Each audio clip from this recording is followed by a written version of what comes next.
Hey, you're tuning in to Unleash Your Inner Goddess Season 2, where we deep dive into life and business as a neurodivergent entrepreneur. This season is dedicated to fellow ADHDers, autists, those with dyslexia, sensory processing, bipolar, and more. Think about the last task you completed for your business. And maybe you're even listening to me now whilst carrying out a task, right? How did it feel? What went on before you started it? Did you procrastinate or dither? Or were you looking forward to it, ready to get in the zone? Maybe nonplussed and no hard feeling on it either way. What about the next task on your plate? Everything we do in our businesses have different feelings, emotions, and approaches to them. And this can change based on what day it is, whether you have a hectic day ahead of you, if you feel off colour, or you've decided you'd rather fix your attention at a shiny object like developing a new course or rebranding. Yet you know that the email needs to go out or the accounts actually need doing. When something zaps our energy or fills us with dread, it can show up in different ways, and maybe you can relate to some of these.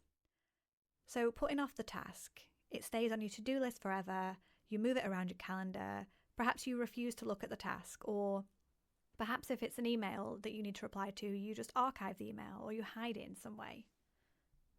Physically feeling jittery or on edge, perhaps your heart rate is up because you know it still needs doing and you're feeling stressed. Perhaps you go into a dazed state, a coping mechanism kind of thing, taking you away from the task at hand, sort of daydreaming. Or you focus on something you've tricked yourself into feeling like you must research right now. Or maybe a game that you fall back on in times of stress or overwhelm. And for me, this is a water sort game, having different coloured bits of water in test tubes that I have to unscramble, if you will. And I have a limit on it now in case I fall into this pattern and I don't catch it in time. Perhaps you're more snappy with your loved ones or your team members. Maybe you get up and go out, physically removing yourself from the office or away from the laptop. Or you go into research plan and project mode, and you're looking at a bigger picture detail of your business rather than tackling this smaller task at hand. How much of your day is filled with things that fill you with dread or leave you feeling exhausted, or that your brain has gone to mush? Things you drag your feet about or dick about putting off starting. How many times do you move that dreaded task on your calendar and move it around your to-do list? Which ones seldom get ticked off that list? We all have a list with something on there. Mine currently is to clean the oven. The oven has, very much gone past when it needed cleaning. How many times do you complete a task and feel like all the energy is drained from your body? You need to go and lie down. I don't know if that's just me. Obviously, we all know that not every part of a business can be fun, enjoyable, or even just tolerable. Some things are just plain boring, simply just difficult for us to do. And some of those things are even harder to tick off because of our neurodivergence. And sometimes we need a strategy to help us get those icky tasks off our plates. A few ideas are, if you can afford to hire for a specific task, get someone on the job. Take it off your plate entirely this way. This will open you up to focus more on the things you enjoy. If that's not an option right now, take a look at the tasks. Can they be done differently? Is there a workaround? Is there a small part of the task that could be tweaked to make it easier to complete? If I've got on my list to create a reel or two, for example, but I still need to wash my hair, it then becomes really off-putting because the task of washing my hair, drying my hair, and then doing the reels feels too arduous and drawn out. So my workaround for that situation is to create reels of my workspace, outdoors, or even behind the scenes. And this puts me back on track, as I don't have to factor washing in my hair until I'm actually ready to do it. It gives me permission to still do the thing I said I was going to do. Another one is scheduling posts to go out to remind clients of group sessions that are happening. I have a reminder set to go out every morning before an evening session, and I like to add any extra detail as and when needed. But the idea of filling in 16 emails to go out that are all slightly different is pretty overwhelming for me. So I like having a basic template reminder with all the links that they can use week in and week out, and I schedule that in. It helps me massively, as I know that the important detail is scheduled for the duration of the program, and then I just edit and add as and when I want to. any extra detail that I want to put in that email. And if I forget, it's no big deal. The basic email is still earmarked to get sent with the Zoom link and whatnot. Other times we might just want to pepper some fun tasks throughout the difficult tasks, right? Or even breaking the dreaded task down into a couple of stages and doing something you enjoy as a break in between, almost like rewarding yourself. When we look at our tasks and our projects based on how we feel, it gives us an overall idea of when we are likely to be less focused, less on the ball, less likely to feel positive, and when we are likely to be able to hold our focus, when we will feel more powerful and capable, and what we are likely to gravitate to during the day. And are you doing any unnecessary tasks, perhaps, that you don't like doing simply because you feel like you have to? This is a big one. There's people here that are going to have tasks on their plate because they feel like it's something they should be doing, or because other people in your field do it. As a business owner, you get to decide how your business is run and what those protocols are. Some business coaches write up a summary of a session to email to a client as standard after a coaching session. I don't do this. I encourage clients to make their own notes, as they're often more meaningful anyway. But that extra step of writing up a summary for me to send to them would mean I'd be spending way more time in the session making more thorough notes so that I could then write up competently afterwards. And I'm not going to be focusing on my client in that session as fully if I'm doing that. So my hard and fast rule on this is I don't do that, and I'm very honest with my clients, say I'm not writing the notes for you. These are my personal notes. I encourage you to write your own. Some people might personally send emails with documents to sign, and then, they're marking it in their calendar to revise or chase the person to sign it. Some people might utilize CRM systems or companies like Dropbox Sign to automatically send relevant documents and action those next steps. So that's a workaround if you've got a lot of things to get signed or a lot of things to chase up. And in fact, I'm moving away from, and I'm using air quotes here, traditional Zoom coaching sessions for my clients to 90% of people in my world using my Coach in Your Pocket service. This service is basically text and voice message coaching that you can pick up as and when you need it, having access to me pretty much any day of the week. Rather than having a predetermined amount of sessions spaced equally apart that you have to wait for to go through your issue, whether you've got a contention point, a stressor, or something you want to talk through, you have to wait for the session. And not only that, you might have to wait something like 8 days, 2 weeks for that session. And that whole time you've been fretting, losing sleep, or not making progress with the issue at hand. And I think for me, this plan works really well, as I have an ADHD trait where I struggle with focusing on a task at hand if I know I have an upcoming meeting later at, say, 4 p.m. It might be 1 o'clock. I know I have 3 hours to go. I know how time works. But my brain goes into waiting mode. And it means that I am unable to focus until that session because I'm waiting for this session. And even trying things like setting alarms so that I can deep focus, knowing that an alarm is going to bring me back to, hey, you've got a call in 20 minutes. It doesn't seem to work. And so I think this service is also going to be massively beneficial to neurodivergent entrepreneurs as well, because they don't have to wait for an allotted time. They can whip over a message as something comes to them. So it's done whilst it's on their mind, and it's essentially speed coaching. So we can get over those hurdles much faster. So if you imagine that you're jotting down hurdles, stresses, things you want to talk to me about for a session that's in 2 weeks' time, you have to remember to write that down in your notes app or wherever in the first place, right? And maybe those things don't progress in those 2 weeks that you're waiting. And then you come to the session and, hopefully everything's on the notepad, but you might miss a few things, right? With the Coach in Your Pocket service, you can literally text or voice note me every time you think of something extra that you can add on. So it's all there. And this option might not work if you like to talk out ideas and use a coach as more of a sounding board. So I am still offering some limited VIP coaching slots for those who would prefer that.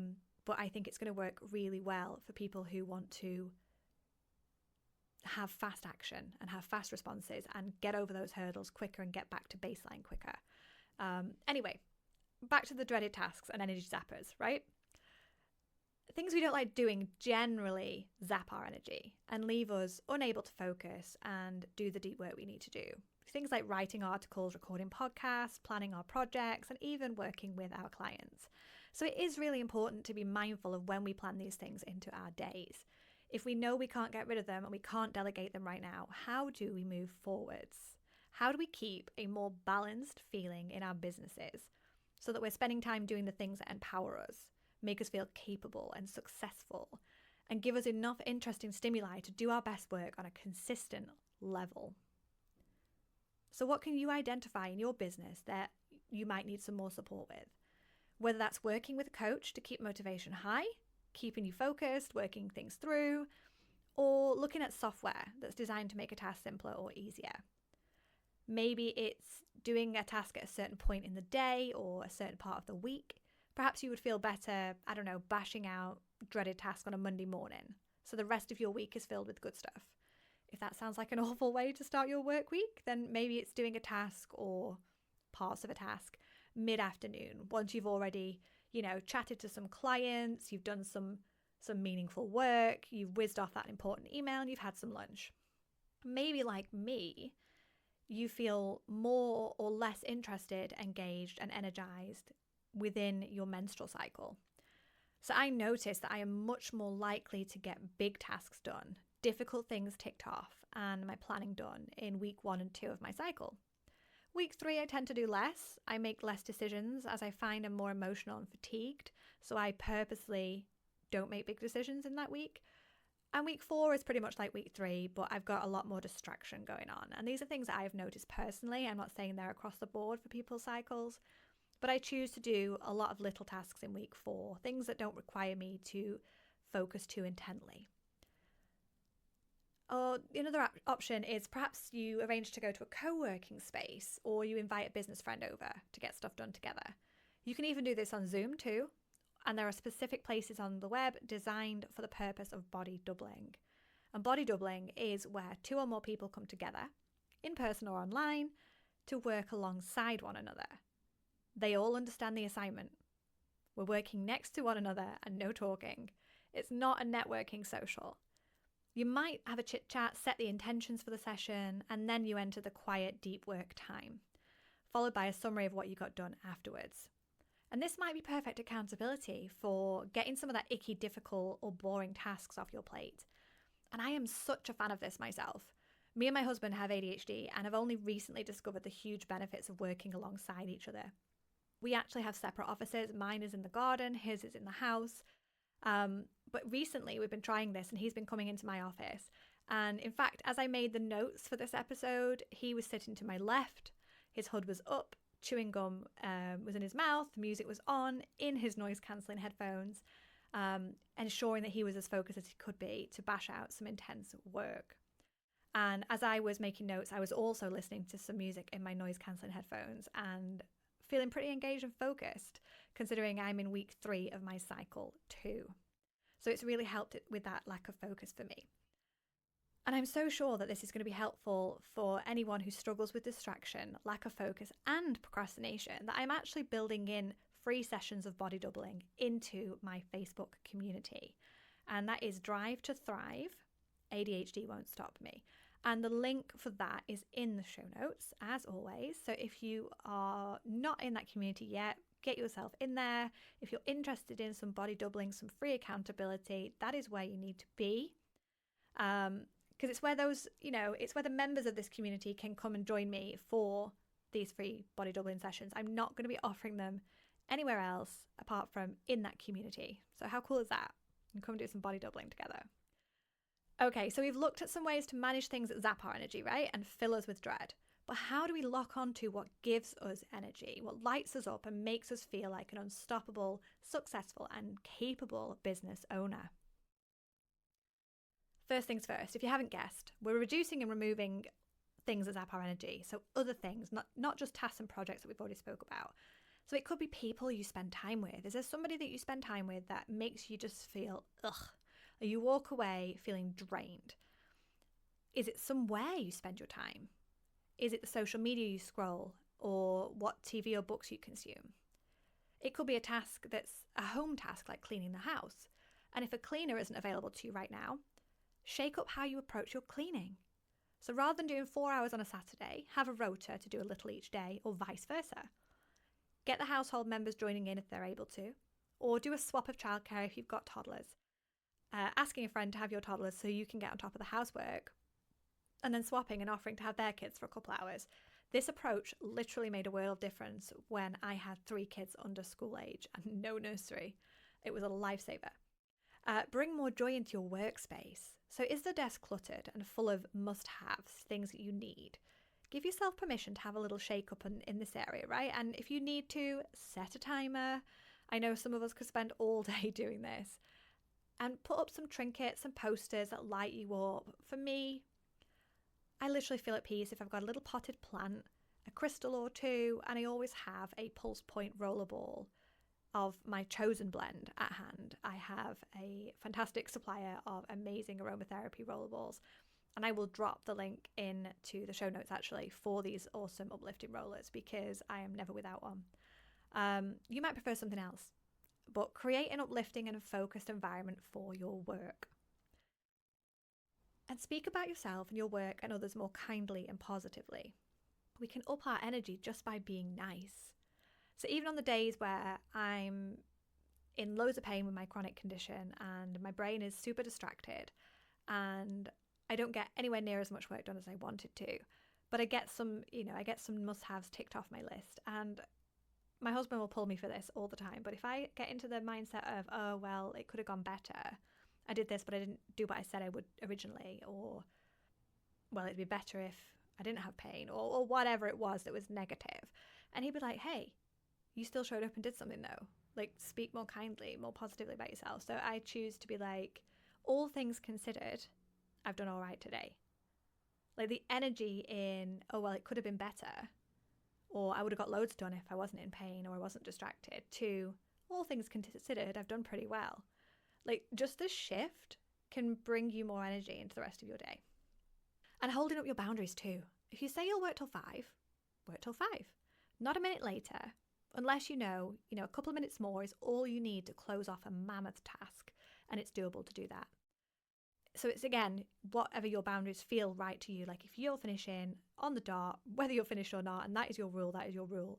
I'm kind of like, well, I've got 3 more minutes of editing to do, and then I can close that off. That task is done. If it's doable to do that, I will do that. If I'm literally in the middle of a massive task and it hits 5, then it hits 5. It's things like don't accept messages from clients at 10 o'clock at night. Or, managing their expectations by saying, any messages after X time will be picked up on the next working day. So you're not sneaking in to a message with a client at bedtime. So holding those boundaries, it helps stop you from feeling exhausted, helps stop you from feeling run down. It just makes things nicer. And wind down any offers you aren't super stoked or aligned with. I don't know how many people still offer things because their clients like it. If you are able to wind down and swap these clients onto different programs, different offers, do so, or create a plan to find new clients to serve so that the other clients can be taken off your list. I think so many people are like, oh, well, I've got 10 clients that love this and I absolutely hate it, but I'm doing it for the money. It's like, okay, but it's not lighting you up. So at some point, you're going to feel so burnt out and fed up and disengaged. It's not going to be worth it. And your clients are going to get a different energy from you. And then they're not going to think it's worth it. And then it's going to sort of go down the Swanee. So if you're in a position to wind down offers you aren't super stoked with and move towards things that light you up, great. If you need to create a bit of an action plan to build up something else that does offer you more, do that. And then wind down your other bits later. And again, I love the quick wins that my clients have with Coach in Your Pocket, Voxer coaching. It feels more aligned to me to offer this availability wise. However, as above, I have boundaries and my work hours are typically 9:30 to 4:30, and any messages outside these hours are at my discretion. So I am winding down a lot of my one-to-one Zoom offerings because they don't feel as aligned anymore. And I am finding that I am getting lit up with the quick wins that my clients have through the speed coaching with Coach in Your Pocket. So I am moving people over to that. And yes, not everybody will be a super fit, and that is okay. And those that do have a fit for it know my boundaries. So I'm keeping my energy up in that area. Aligning your daily task in a way that feels good to you, making I don't know, doing fun or engaging tasks followed by one of those less fun ones that you can't get out of, or rewarding yourself with a feel-good task after doing the mundane ones. Spice it up.